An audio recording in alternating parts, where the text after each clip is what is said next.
We made it. Home sweet home. We're back. All right, guys. Welcome back to another Identical Draw podcast. This one you can actually watch on YouTube. We're cracking some beers. This one you can watch on YouTube. Obviously, people are probably watching this as well. Man, the entire month of August, we are basically getting questions about Nebraska mule deer hunts. Yeah, those are some of our more popular YouTube videos. I think we were maybe one of the more first people to put like actually really cool Nebraska mule deer hunts out on the web.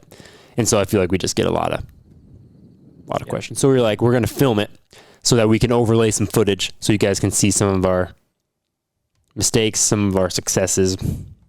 Yeah. Things like that. I mean, we've hunted public land Nebraska mule deer since 2017. Since 2017. Yeah. So 17, 18, missed 20, 20. No, missed 19.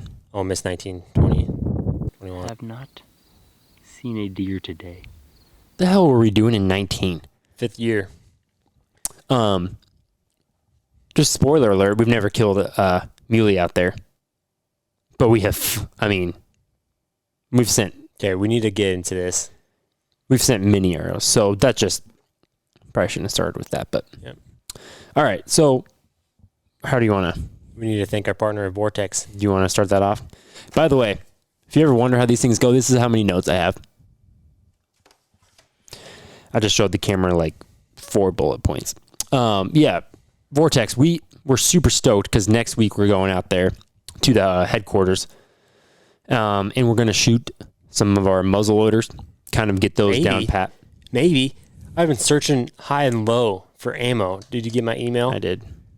Dude, it is a mess. Like, it'd be easier. Obviously, yeah. It'd be easier, like, getting, like, a brand new truck. You might as well just kill a deer with your hands. Yeah, because, like, it's sold out everywhere. Yeah. Like, there's nowhere that has this stuff. And, like, people know this. So there's, like, every single website you click on that has like, it in stock is all fraud. Like, they want your Venmo, your Zelle. Mm-hmm. And, like, I read, like, a million forums where, like, guys, like, lost, like, thousands of dollars because they thought it was legit. So I can't watch find out, anything. folks.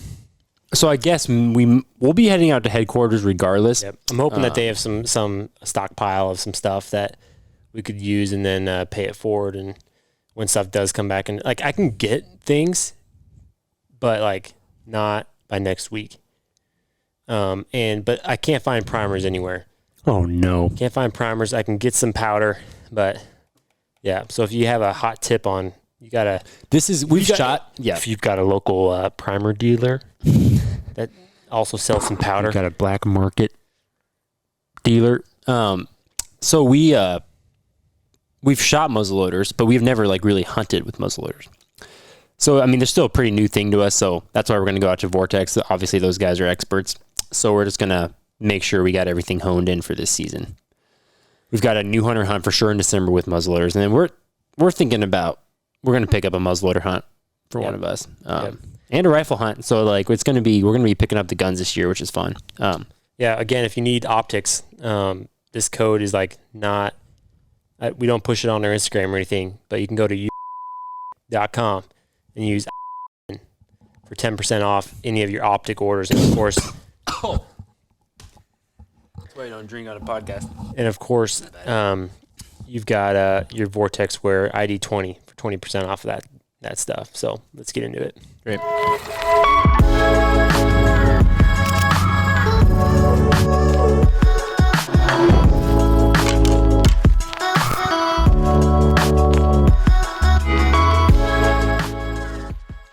All right. Well, it's just a bush apple kind of afternoon. Yeah, it is. Afternoon's generous, by the way. But I think the first thing we got to do is outline Nebraska mule deer. This is everything you need to know. Nebraska mule deer hunting.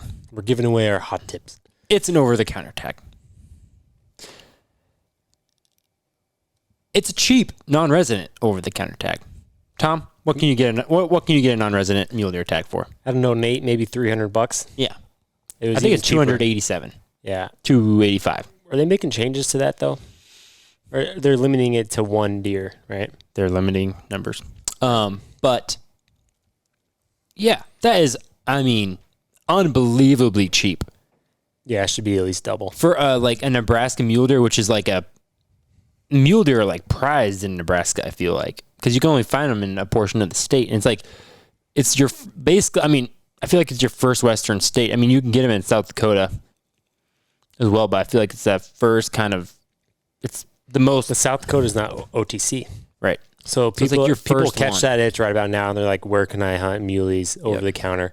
So you can get a mule deer tag really easy. Yep. Can't kill does, but you And can kill bucks. I mean, the tag's good for whitetail too. Yep. So I mean, it's appetizing. And Tom, when's the season open? Except one.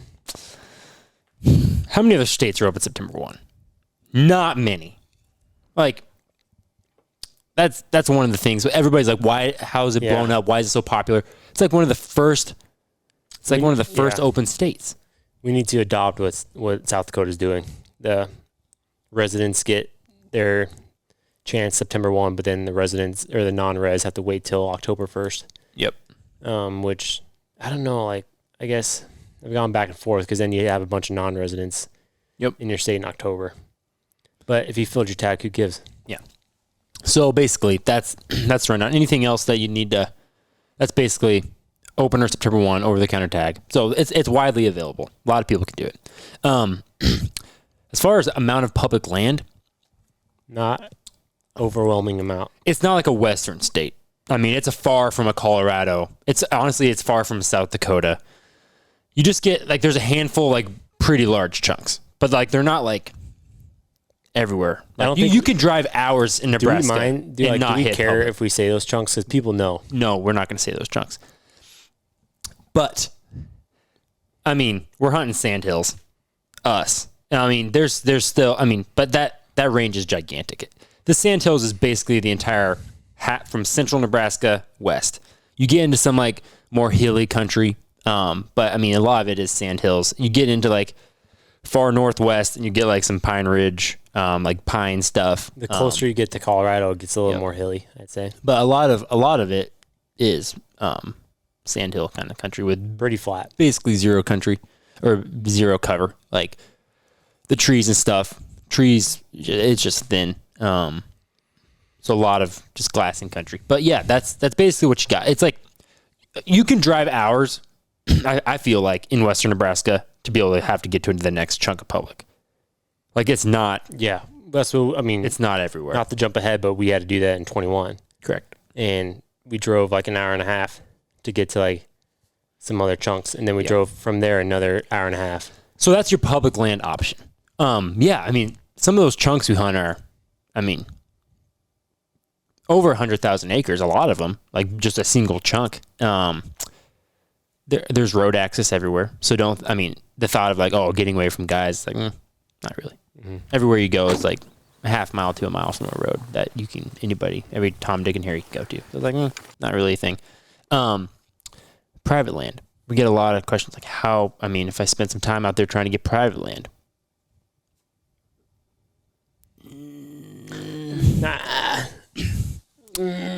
If you're going Rifle, no. if you're 100%. going there with the mindset of I'm gonna hunt private land, get permissions, like I love your mindset. That's my mindset. I love permission, but it's like Nebraska's an extremely difficult state. We can give them some stats. I mean, we've talked to Hundreds. and gotten One. yeah. Hundreds of permissions, and we have one deer hunting permission piece.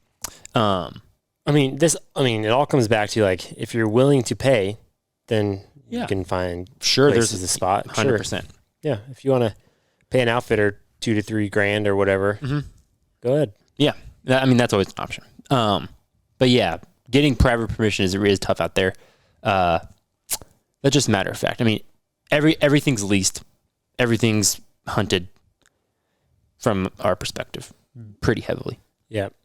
I'd say compared to Wisconsin, it was interesting. Like in Nebraska, we have farmers that hunt, And in Wisconsin, like when we asked people, it's like they just farmed, like they were just dairy farmers. Yeah, Maybe that's what we just came across. and rifle. They still rifle Yeah. hunt, but like I feel like the archery pressure in Nebraska is kind of a different ball game. Yeah, but it's archery hunting in Nebraska is just, for whatever reason, it's like super competitive. I don't know. Nebraska is just like, and I'll just say this, like in South Dakota, when we've been hunting public and I've seen deer on private, I'm like 2 for 3 getting permissions up there. And I've never done that in Nebraska. So it's just like, there's different. There's It's a a deer different density issue there too. Yeah, that's true. Yeah, so that's basically private versus public. And then I was going to kind of get into deer densities a little bit, just like what you could expect from there. I mean, out of 10 days that we hunted, this could be any year, but like, how many deer are we seeing on a trip? Say like, let's average like a 6-day trip. I mean, you're seeing. Well, I'm going to say like what I'd expect to see this year. Yes. So, I mean, if you bounce around to lost spots. Do a does versus mature bucks. I mean, well, we didn't see a mature buck the first 5 days last year. We didn't see a mature buck and we worked our ass off. We saw a bunch of does. We saw a couple young bucks. Yeah. Even on private land, we saw mature bucks, but on neighbors. Yep. So it's tough, but I feel like we're kind of jumping the ship here. Like I want to talk about our past hunts. Like if people are watching this, or if you're listening, like we've posted videos of our Sand Hill trip, basically all of them, like even leading back to 2017. We pulled that film. It used to be on Carbon TV. I think it might we'll put some links in this sure. video. Maybe put some in the description as well. Like if I could go back, I probably wouldn't tell people what state we're hunting. 100%.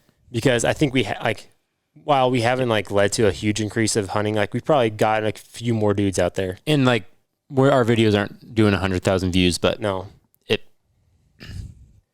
let's just say this sort of cracks me up. Our buddy Dylan, was it last year? Yeah, it was last year. He texted us this funny thing. He was like, he ran out of gas. He hunted with us in 2020, had a couple close encounters. He was a new hunter, and then came back all the way back, drove the 20 hours to come hunt same spot with us again, 2021. It was basically like he ran out of gas, had some guys pick him up. They got in the conversation of like, man, it was a battery deal, but yeah. Oh yeah. And it was like, you were in First Light. How can you afford First Light? And he got in talking like, oh, I got this deal with like Identical Draw, New Hunter. They took me out last year, got me some First Light stuff. And then they basically recognized them from our video. So I'm like, they're like, yeah, it was you and the Asian dude. Shout out Josh. Josh will laugh. So yeah, so I mean, people that are going out there are probably putting in the YouTube bar and seeing our videos, which I'm like, great for us, kind of shitty too. But yeah, it is. I mean, at the end of the day, it takes a lot more than just a YouTube video. Yeah. But if you have it planned and you're going out there, then I mean, you'd Google a video and yeah. So that, I mean, area. It just right off the bat, it has gained popularity through the roof. Our first 2 years, we didn't see another guy. Yeah, 2017, our first year, got in the bucks by day 2, day 3. Not even just guys. You wouldn't see trucks parked on the side of the road. Yep. No guys, our first 2017 or 2018. Yeah. But we saw bucks every single trip, every single time. So the hunting was good. Hunting was great. Yeah. And then missed 2019. 2020 was almost still good. Still saw guys, but you had even more buck encounters. Yeah. 2020 was like, okay, definitely picked up in dudes, no doubt. But man, the bucks basically stayed the same. So it's like, great. Yeah. And then basically last year was wild show. Absolute shit show. How many different states did we see? Like we had counted like 13 different plates or like some ungodly number. It was like 13 or 17. In the middle of BFE, Nebraska. Like, yeah. And we couldn't, I mean, you couldn't go scout. You couldn't go like glass from a tall knob in the morning and like see like less than 5 dudes. Yeah, no. You'd think you like, oh, I did it. I got away from the dudes. And then it'd be like prime time. And like Tom, Dick, and Harry with their like pants sagging would just like come over like the next ridge. Just not enough really vantage. I mean, I can see a decent bit, but also doesn't help that a guy skylined over here, probably 3/4 of a mile away from me, and I thought was going to be one of my better glassing spots. So that's a bust. Lots of dudes trying to just work around them and not get too set up on one plan. So just like waved, just like things that I'm just like so confused by when I watch other people do it. Like get to the highest point and stand up and like basically do jumping jacks. Last year, beep that out.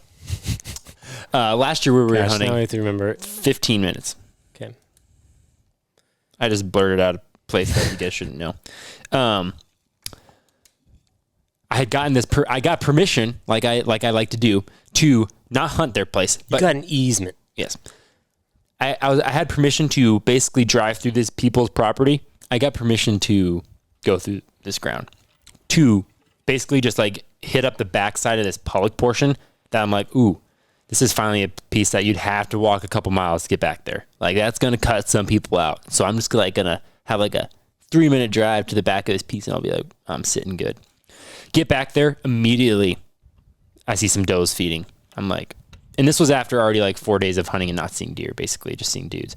I'm like, I'm in the chips, boys. And I'm sitting there just like in the heat of the day, like early season Nebraska. It's like 100 degrees. It was like in the sun. Like there's not a tree. We had been driving that morning, so like we pieced out. We had our gastronome and pieced out, and we like knew like it was gonna be like a long evening of just heat. Like early season, you have to basically, you get like the first 30 minutes of the day, and then it's like 150 degrees throughout the entire middle of the day. Like the last 30 minutes are good. So there's a lot of like anticipation for the evening.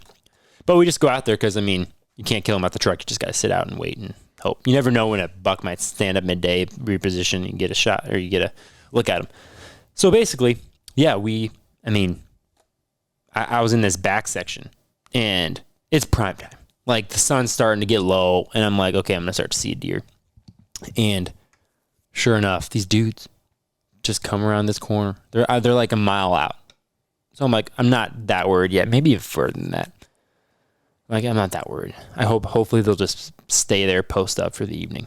Like I would do. Like, it's prime time. Like, don't walk around. If you're like hunting in the sandhills of Nebraska, there's zero cover. Don't walk around. Don't move. Like, if you're gonna just like take the low. Yeah, I mean, sit down. You need to walk around. But like, you just gotta take not during prime time. No. Get somewhere high and just sit. But before that, you should be using the contour and getting into a good spot. Yes. You want to be high. Like, you want to be like on a good vantage point. Yep. But it's just, there's a certain time to do it. Yes. So it's the prime time.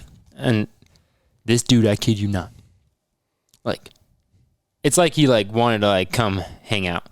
I mean, he's like just on a beeline towards me, just not dipping down over hills, not glassing, just like he had like a destination to be at. He just wanted to be at, and that's during prime time. And he is just busting deer left and right.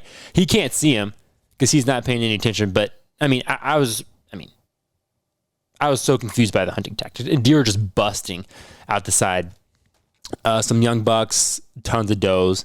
And so, I mean, I'm like standing up now. I'm like, I don't really care. I'm just going to try to wave them off so I can like at least maybe have like a few hundred yards around me to try to find a deer.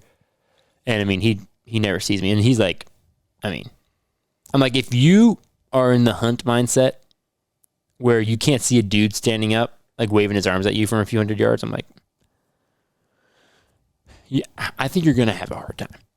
But yeah, moral of the story is he walked all the way basically to me. Well, I'm getting out of here. Really was looking forward to sitting this spot, but the two guys, I don't know if my last update was, but I had two guys show up about 1.5 miles over that way. They busted a few deer. They split up. One guy went north, this guy went south, and now he's like within a few hundred yards of me. And he's just busting deer like crazy. But whatever. If he was executing a deer drive, he'd be doing a great job. But I love people. I love to see people out here using our public lands and all that good stuff. But also, I'm seeing some good takeaways of what not to do and what to do. I mean, he's busted. This one guy, he's busted at least 10 to 12 deer, all does actually. But you could just tell he's got a destination in mind. He's just like going to one spot, and he just, If he has a skyline, he'll skyline. If he has to, whatever, go anywhere he wants to get to that one spot. And he's glassing a little bit every once in a while, but I don't know. I don't think he's seen any of the deer he's busted. So one guy, and he's walked. The reason I'm leaving is just because now he's super close, and you could definitely tell I'm on the highest ridge, and he's definitely going to come up here. I might wait and talk to him, but yeah, I mean, best of luck to him. I'd love to see people out here, but just be really, really mindful of maybe it's not the best idea to walk across the entire piece of public that you want to glass, because I mean, I guess in my mind, he just walked across all of the public land that I was going to glass, and like I'm next to the boundaries. So if he would have stayed over there where they first came, I mean, we would have seen all these deer pop out this evening, and possibly some bucks that I didn't see that scattered out of here. So now he already walked across all of his ground that he's going to hunt. Maybe some deer will move back into the area. I'm not sure what he's thinking, but yeah, I'm gonna get to the truck and just game plan. Staying positive. I would love to find a glass and not a bunch of dudes. And it's just like that was early season in Nebraska. And then we saw him at the gas station. Yep. And you confronted him. I did.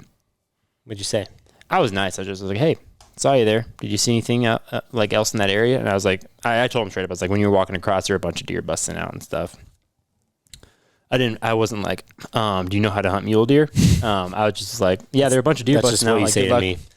Good luck the rest of this trip. He's like, yeah, once I was getting like all the way to that side, I saw you leaving. Because as soon as he got like within 150 yards, I'm like, I'm gonna get out of here. Like, this is wasting my time.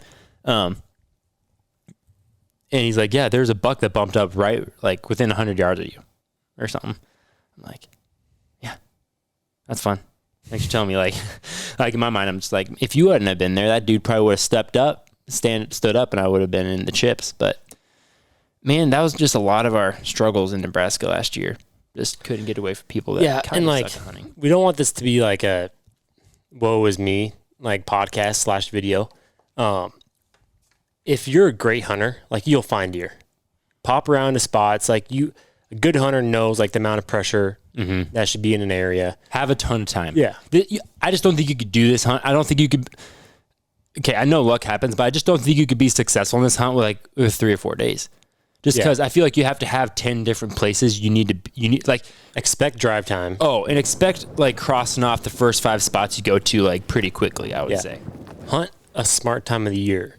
I don't want to like get into huge details about when we've gone during the year, but like we have gone at different times that aren't the opener and had better luck. But it's weird because 2020 opener, we hunted the first 3 days of the season. They were the best hunting we've ever had. So it's like, it's hard to tell. What we hope happens is like the 2021 fall was like, I don't know, 2020 fall was technically like a COVID fall, but like I think people didn't really get under the belts till 21. So it was like heavy pressure. I'm hoping that it just fluctuates. Like we have a wave of like less hunters because there's so many dudes. Like we like straight up, we're not going to go to the same spots. All right. So we saw a buck this morning. It was when we were walking around, so we didn't glass anything up this morning, which isn't ideal, but yeah, we were, after our first glassing now, we were just walking to a different spot and we busted a younger buck.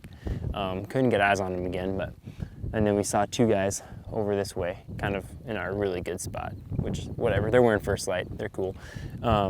So it's like 9 a.m. Deer are most likely pretty much bedded for at least a while, so we're probably gonna just mosey on out of here, maybe go look at some new ground, or get in the truck and do a little drive around, so we'll see. Because of what we experienced on the opener. We're going to hunt different spots on the opener and then maybe go back to some of these other more busy spots later in the season. Yeah. So I don't know, just hunt it smart, like I don't know, like you would any other public land spot. Yeah. But don't expect a ton of deer running around. Like deer densities in South Dakota versus Nebraska are completely different. South Dakota is just full. And it depends where Nebraska. Mainly of whitetails with South Dakota. You can see 100 whitetail does, but you can't. That's like now where you're going to see it. And like you could 100% not see deer. Yeah, like in western Nebraska where we've been hunting and stuff, sandhills. Like, I mean, you get skunked. Like there's days where you see for sure single digit deer, less than 5. Oh yeah, for sure. And I mean, to hope that one of those is like a halfway decent buck is like, I mean, you're really crossing your fingers and toes at that point. Yeah. It's like, And then, yeah, it's so tough. Like the morning spot is obviously your best bet because then you have the whole day to work on. But if you see in the evening, like, great. Like, where are they going to be? I don't think we've had a single evening where we found the same deer in the same spot in the morning. Like, I don't think that's ever happened to us. no. In freaking Idaho, when we had that successful hunt, we watched those deer do the same thing several mornings in a row. It's like, you just can't do that in Western Nebraska. They're going to move during the night. They Somebody's don't gonna have like be a walking back specific to their pattern. truck, bust them. You just don't know. It's not like there's a cornfield they're going to in the evening. It's like, no, it's all hills. It's like literally a sea of hills. Like that's all it is. It's the same biome for like hundreds and thousands and thousands and thousands of acres. So it's like they don't really have a pattern. Like you can't catch them on this knob every single day in the morning. Just not going to be a thing. Cool. That's a pretty decent rundown. I was going to say some of our going back to like our earlier hunts when they were like we got into good bucks.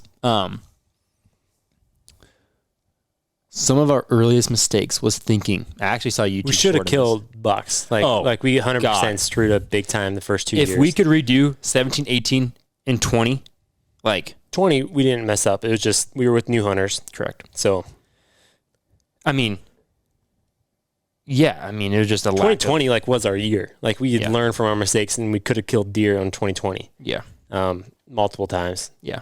But I mean, Dylan, he missed 2 awesome bucks. One of them like was not his fault at all. Like that deer ducked like a MFer. But then the other one, I mean, buck fever got the best of him. I mean, that second stock, which Dylan knows. I mean, he probably still has nightmares about this, but I mean, we had made like a 2 mile stock of this big dude, like a giant deer. I mean, a 6x5 velvet muley. I mean, 160s. a specimen. Still in velvet. Yeah, it was beauty. And we've figured out how to hunt those hills so much. You just have to know exactly what everything looks like. Everything's going to look different when you get there. And I mean, That's one of the trickiest part about sand hills. You need to, when you're looking at them, whether it's through your spotter or binos, like you need to imprint that in your brain. So if you're looking at it at a different angle, like you have to figure out what it looks like at different angles. Yeah, I had that issue with Josh. We had to make this big like 1.5 mile loop on these deer, and he's like, dude, I have no idea where we're at. And I was like, these deer are like right here. And sure enough, they're right there. And afterwards, Josh is like, how in the hell did you know that that's where they were at? Yeah. It's just because like you have to kind of learn that you have to have that perspective. Like you need to like see that tree. Like it's going to look different when you're on the opposite side. It's also like a spatial thing. Yeah. Like you just like, okay, I need to move this far. They're that far. It's like, it's hard to explain honestly. It's unlike kind of like an anything. internal. It's unlike anything anywhere else to hunt. Yeah. Because you don't have like, it's like Everything literally is it's like this big rock and then all these trees like they're right in there. No, it's like there's a hill and then the same hill next to it and the same hill behind it. It's like it's tough. Yep. And they blend in like, I mean, when they bed down, it's like they're gone. Yeah. It's insane. So yeah, we made a 2 mile stock in this dude. Got to like, I knew we were like within a few hundred yards, like probably 400 or 500 yards. And it's one of those things like once you like know you're in the vicinity, you basically have to glue your binos to your eyeballs. Like you need to be on your glass all the day. Because you need to be catching the tips. Oh yeah, that's it. You get an inch. You get like a wave of an ear or something. And so I was like, all right, Dylan, like this is getting really tight. Like I know he's here. And like looking back at it, like the one thing I knew, which everything looked different because we spotted him. We were to the south, and then when we were approaching him, we were to the east of him. And I was like, he's got to be right here. I'm like, you stay right here. I'm just gonna edge over this hill. And sure enough, I edge over this hill, and I just like look to my right, and there he is, just like bedded down. I'm like, oh man. I mean, when you were just talking, you made it seem like he was still 400 or 500 yards away. Sorry. I knew he was 400 or 500 yards, and that's when we like start to like really glass and be careful. But then we close a few hundred more, like okay, thinking he's over here, and then we were like, okay, we know he's got to be over this ridge or that one, and so I was like, you stay back.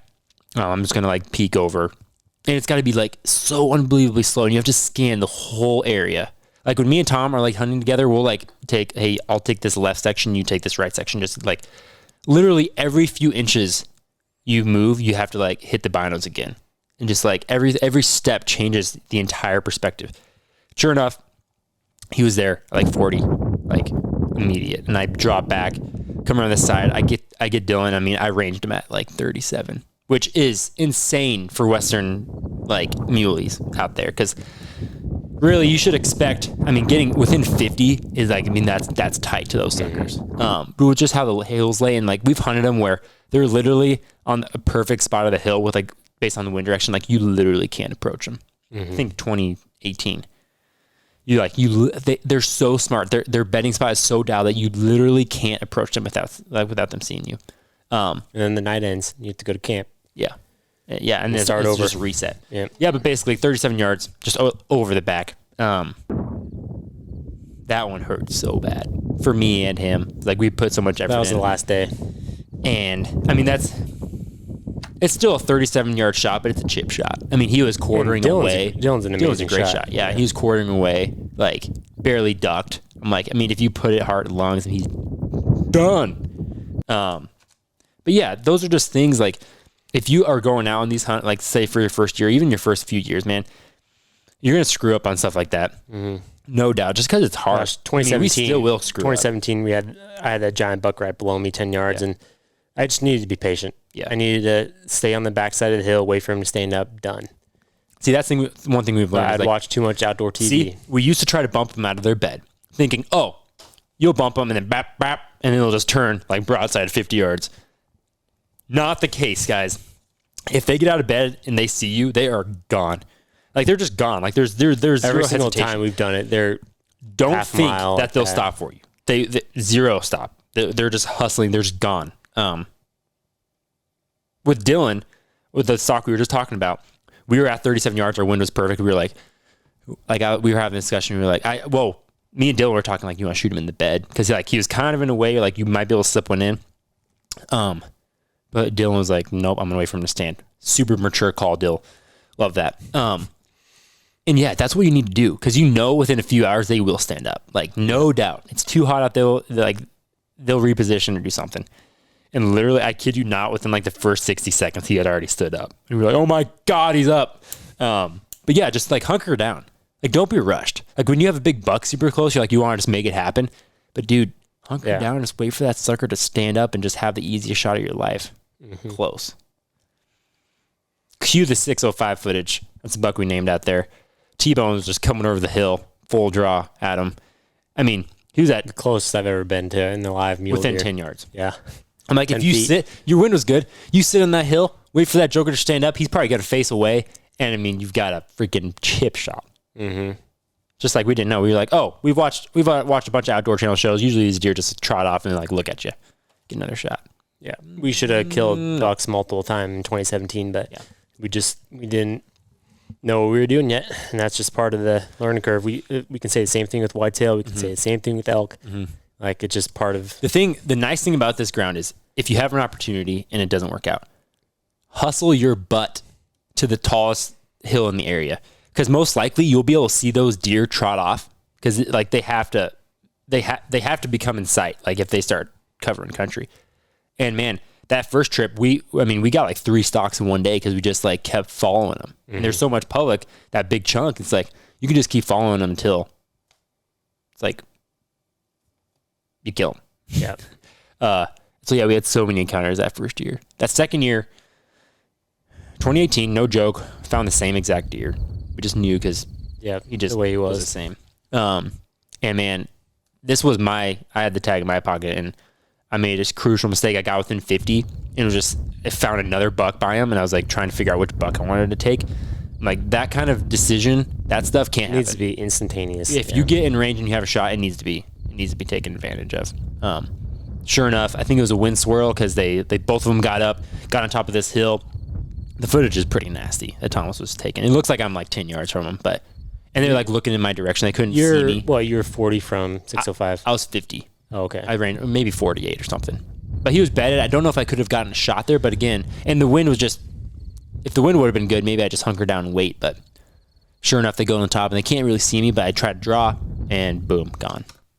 Looking back at it, don't draw. Like I know they're going to bust. Hunker down and just wait for them maybe just to walk over that hill and then just get on them again. Like stuff like that. Don't try to rush stuff. If you think like you can be inside of them and like pull off a draw, Just not going to happen. I mean, at the end of the day, every mule deer is different. So Yeah. some you might pull it off, but others you won't. Yeah. So that's a couple years of no success. And then we talked already 2020 year. Man, we got into a lot of deer, definitely more dudes. But just a couple close shots, just didn't get it done. But still, like on these trips, even our super good trips, I mean, It's on me. crickets, like we're seeing like a handful of deer. I mean, you and Josh were getting skunked some evenings. Me and Dylan got skunked, I think our first and like one of our last evenings. Yeah, you and Like, there's not you a and lot. Dylan had the hot hand. Me and Josh Yeah. had a couple stalks on younger bucks, but that's about it. That's the Nebraska Mule Deer Sandhills 101. I mean, I don't know if we can basically give any information in that. That's basically, I think the only thing that we might have just cut out is deer density is low. Like even on our really, really good years, we're only seeing a handful of deer per hunt, maybe. Yeah. So. Yeah, I mean, if you're going to Nebraska to like kill like a matured buck, you're just gonna have to put in a lot of time. Yeah, we ended up bouncing around in 21 to, gosh. More of a southwestern part of the state, kind of south central, just some smaller tracks. Yeah, sorry. I mean, and people had we're seen hanging big out deer. north too. Yeah, people were seeing deer. We talked to like two guys that had Missed. had encounters. Yeah. Yep. So I don't know, just staying out there and I don't know, putting in the time. We saw, I mean, we were seeing bucks on private. Yep. So I'm like, hey, opening day, man. If you just happen to be in one of those spots where there's like not a ton of guys and the deer are still doing what they're doing, it's like you could have a really good shot opener. Like it's hard to say. Like you have to be lucky with the You gotta be spot, lucky, the yeah. deer. Yeah. yeah. I don't know what else to cover. I mean, it's totally 100% a state of opportunity. I know Meat Eater has put out an article. I don't know if anybody else, probably other people have, like Nebraska being a great out-of-state hunt. And I'm like, it is. And like looking at it as a non-resident, if I lived somewhere else, I'd probably come hunt Nebraska. Hell, like It's cheap, not, Nebraska easy is not every year. a good state to be a resident. Like the perk is just like not, like it's not like Kansas, like where you have to, like we are spending like almost $600 for a deer tag. Yeah. And it's draw. But if you're a resident there, you obviously get an easier tag. And then we bump up to Nebraska and buy a non-res tag for $280. Like, I don't know. I think changes are down the chute. They're making some really good changes on the turkey front, most likely. This might be the first time it airs, but it's like resident or non-residents only get one tag for turkeys next year. Which it's all proposed. Has it been voted on? Or was it voted on? I thought it was voted on. Oh, early this 100% week. changed. Okay. Which, sorry, non-residents, that jacks me up. I love, like, non-residents are fine. Like, I'm not a non-resident hater. I just think, like, sometimes I think the way the game parks has structured non-residents, I think it's a little unwise just for the population carrying capacity. Yeah, you can't blame it on the non-res. No. Blame it on the game parks. Yeah, I mean, we hunt non-resident states all the time. I have no issues with that. It's just simply how But much guys they like get. would use it. They would. I'm not going to say abuse because game parks allows it, but like if you go into a Nebraska turkey hunting Facebook page, like fill my 3 tags this weekend in the Pine Ridge, like all right, and then the next guy says the same thing, and the next guy says the same thing. Do you think about the next year? Then all if the you shoot turkeys are all gone. 3 toms out of the flock, do you think about possibly having, like, those don't just like come to be? Like a mature tom, like that bird has like survived like better odds than winning the freaking lottery. It's like whatever, but yeah. I don't know where we're really going with that, but yeah, it's game interesting. parks. Yeah. So yeah, I mean, it's an awesome opportunity state. If you have questions, comment below or send us, if you're listening to the podcast, info@identicaldraw.com. We're an open book about this stuff. Like, we really want to help people out. And if you're looking forward to your Nebraska public land hunt, have a great time. Seriously. Send us questions you want. We'll be open about it. At the end of the day, if you're smart about when you come, if you just put in your time and effort, have like reasonable like goals coming out here. And yeah, I mean, it's a beautiful state. Everybody that we take from like other states are like, it's just Nebraska, gets a bad rap for being boring, but man, the Sandhills are really, it's incredible. You can't really find it anywhere else. So Yeah. we're going to give it a shot again this year. Bounce around in a couple different spots. So, yeah, I mean, I don't know if there's anything else you want to cover. I would say, kind of looking at all of our mistakes, if there's one thing we could fix out of all of our years of hunting out there, it's being super incredibly honed in with your weapon. Yeah, I mean, if you're lucky enough to get a shot opportunity, you need to capitalize. You need to make it work. Yeah. I mean, we haven't had a shot opportunity in 21 or 20 with like combined with us and